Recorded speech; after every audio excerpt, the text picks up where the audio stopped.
Bonjour Martin Cangelosi. Bonjour Pascal, bonjour à tous. Qu'y a-t-il au sommaire de votre journal des médias ce matin ? Netflix qui dévisse, un politique peut cacher un chroniqueur, à moins vous verrez que ce ne soit l'inverse, et l'intimité dévoilée d'un médaillé de 2,04 m et 131 kg. Belle bête.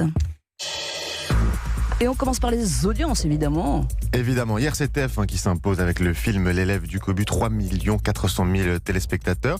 France 3 est deuxième, comme bien souvent ces derniers jours, 2 800 000 téléspectateurs devant le téléfilm Né sous silence.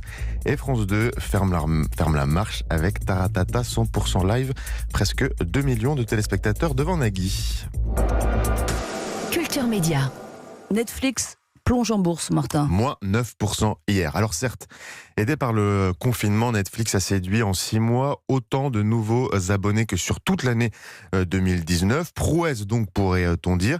Mais cet été, avec la réouverture des cinémas et le retour à une vie un peu plus normale, nous devrions être moins nombreux qu'en début d'année à prendre un abonnement chez Netflix. Bref, les bourses sont en train d'anticiper de manière sévère des résultats décevants. Autre plateforme, Spotify, qui annonce le lancement d'un podcast événement en exclusivité. Et ce sera dans à peine 10 jours avec Michelle Obama. Ça s'appellera d'ailleurs de Michelle Obama Podcast. C'est classe, non, comme mot? Pourquoi faire compliqué, hein? Imaginez de Pascal Clark Podcast, ça sonnerait bien aussi. Ce sera une série de conversations avec des invités chics, comme des journalistes ou des avocats célèbres aux États-Unis. Michelle Obama présente ainsi ce podcast sur Spotify. Je cite, « Un espoir pour trouver des réponses aux questions du quotidien ». Et elle est payée combien pour ça, Michel ? Cher, sûrement. Cher, très très cher, probablement. Rien à voir, on continue avec le milieu de la télé en deuil. Soyez courageux. Rosa, la célèbre vachette d'Intervalle, encore là en 2013. D'Intervalle ? J'ai dit Intervalle pour Interville. J'en suis ému moi-même. La célèbre vachette d'Interville, qui était encore là en 2013 pour la Der des Der, avec sa tête marron et son pelage blanc. Eh bien, Rosa s'en est allée à 19 ans. Elle qui passait une retraite paisible dans son pré du Sud-Ouest. Le ruminant a été victime d'une vilaine infection digestive. L'un de ses éleveurs, ne rigolez pas, Teddy, est à notre micro. On a perdu un membre de la famille, c'est vraiment ça. Moi j'ai pleuré, quoi. Moi j'en ai pleuré. J'ai passé 2 journées affreuses, quoi, où je pleurais, j'allais la voir, je me disais c'est fini, puis elle était toujours en vie, puis je revenais la voir, puis elle était toujours là, puis je pleurais encore, et je me suis dit mais c'est un animal, il faut pas se mettre. Mais si, je pouvais pas retenir, quoi. C'était Rosa, quoi. Punaise, je vous en parle, je pensais pas être aussi triste. Les réseaux sociaux commencent à réagir, mais on s'attendait vraiment pas à une telle réaction. Et on est content pour elle parce qu'elle le mérite. D'autres qui disent elle nous a bien fait rire. Enfin, ils ont des souvenirs précis et c'est touchant et c'est chouette pour elle parce que vraiment c'était une vache extraordinaire. L'émotion pas feinte de Teddy, l'éleveur de Rosa d'Interville. Donc, alors 19 ans quand même, c'est tout de même un âge honorable pour une vache des Landes. R.I.P. Rosa.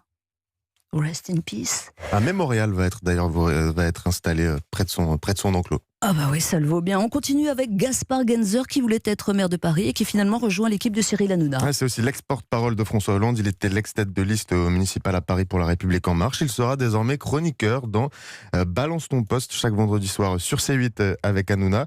Ce sera le 3e politique à se recycler dans l'émission après Raquel Garrido de la France Insoumise et Laurence Saillet des Républicains. Gaspard Genzer, qui il y a quelques minutes dans Le Parisien, dit vouloir reprendre sa liberté et son indépendance. Sa liberté de penser.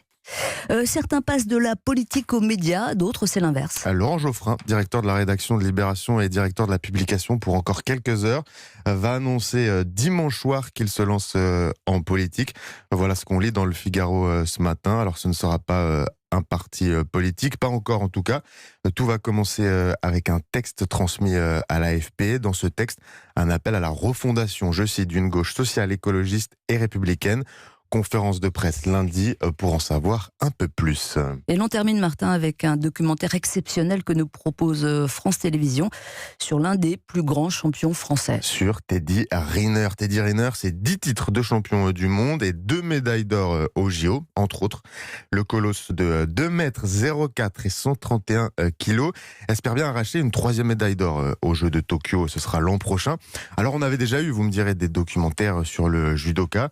Mais pour la première fois, le sportif a accepté d'être filmé dans son quotidien, ou disons même dans son intimité, extrait en avant-première. le tirage au sort est compliqué pour Teddy. Les meilleurs poids lourds du monde sont présents à Montréal. Et il va devoir les affronter dans moins de 48 heures. Teddy vient d'avoir une bonne nouvelle. Son papa est arrivé à Montréal pour le soutenir. Il vit désormais seul en Guadeloupe. Et ils ne se sont pas vus depuis des mois. France 3 l'a suivi pendant plus d'1 an et demi. Le documentaire d'ailleurs s'appelle affectueusement Teddy, comme s'il était un de nos potes ou quelqu'un que l'on connaît bien. Alors Teddy a-t-il jeté un œil au montage pour soigner son image? Il est au micro d'Axel May du service des sports d'Europe 1. Je suis pas là pour choisir les images qui me mettent en valeur ou pas. C'est vraiment... le projet, c'est de suivre un sportif avec ses peines et ses joies, ses remises en question, de quoi il est fait, qu'est-ce qu'il fait pour se préparer. Voilà, l'hygiène de vie, les moments aussi où il n'y a pas d'hygiène de vie.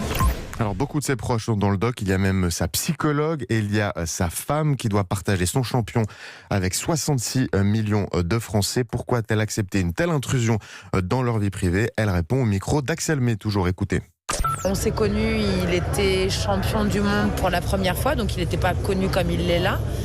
Mais je me sentais pas légitime parce que c'était tout nouveau ou parce que je suis trop timide. Ou là maintenant, on est ensemble depuis 10 ans, on se connaît depuis 15 ans, on a 2 enfants. Teddy, ne manquez pas, c'est dans 3 jours, c'est lundi soir sur France 3. Merci, bon week-end Martin, quand j'ai le vous attend lundi.